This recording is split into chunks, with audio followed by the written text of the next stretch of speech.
Hi, welcome to the polytunnel. Today I want to talk about geraniums. Three main types we're going to talk about: cranesbill geranium, pelargonium and geranium. We'll start off with the cranesbill.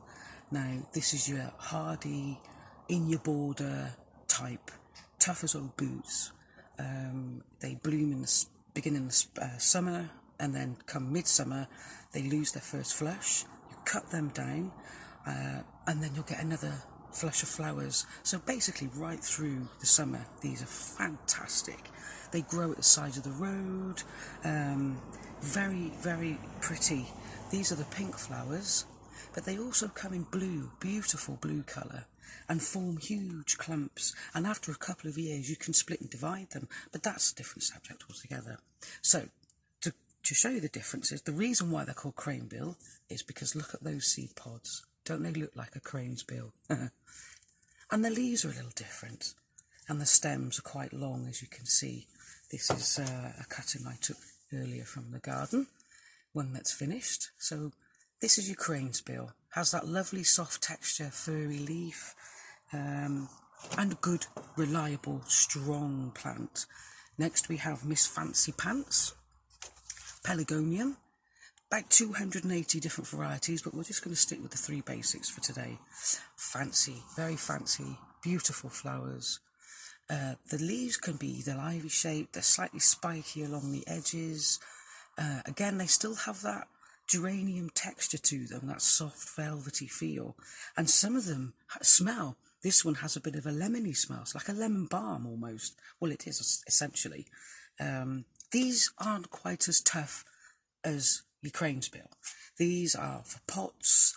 All summer you can have them out in the garden, but essentially they're a pot plant. They come indoors in the winter, and they need a little bit more attention, but they are beautiful in their own right. And finally we come to our beautiful and my favourite old-fashioned geranium, with the large bloom at the end of a long stem. Again, that textured leaf has a beautiful smell, not at all lemony like this one. This can be outdoors all summer long, as long as you take the old flower head, sorry, the blackbird then, take the old spent flowers off. They will continue to flower, a little bit of a feed maybe once a week, and they're quite happy in the sunshine. And then at the end of the season, coming up for colder nights, bring them into the house. You could put them into a different pot, bit of a feed, and then they will quite happily flower all winter in the house. And in fact, they come in, look at that beauty. Now, wouldn't you just love that in your house or even your garden? And this was a cutting.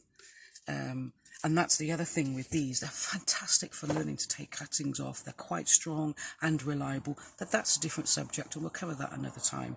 So to recap very briefly, and to keep it simple: beautiful old-fashioned geranium, happy outdoors in the summer, bring it in the summer, in the winter, and it will continue to give you a beautiful display. Pelargonium, some of these are used for hanging baskets and trailing, a little more delicate, smelly leaves, beautiful, beautiful blooms, not as hardy. And then finally, your cranesbill, your wild, strong go-getter in the border, spreads itself by like tubers like this. That will sit on the top of the compost, the soil. It will send out roots to anchor itself, and is a good border filler, and one I recommend. So enjoy those geraniums. They're fantastic, super duper plants, and good to practice on. So as always, happy gardening.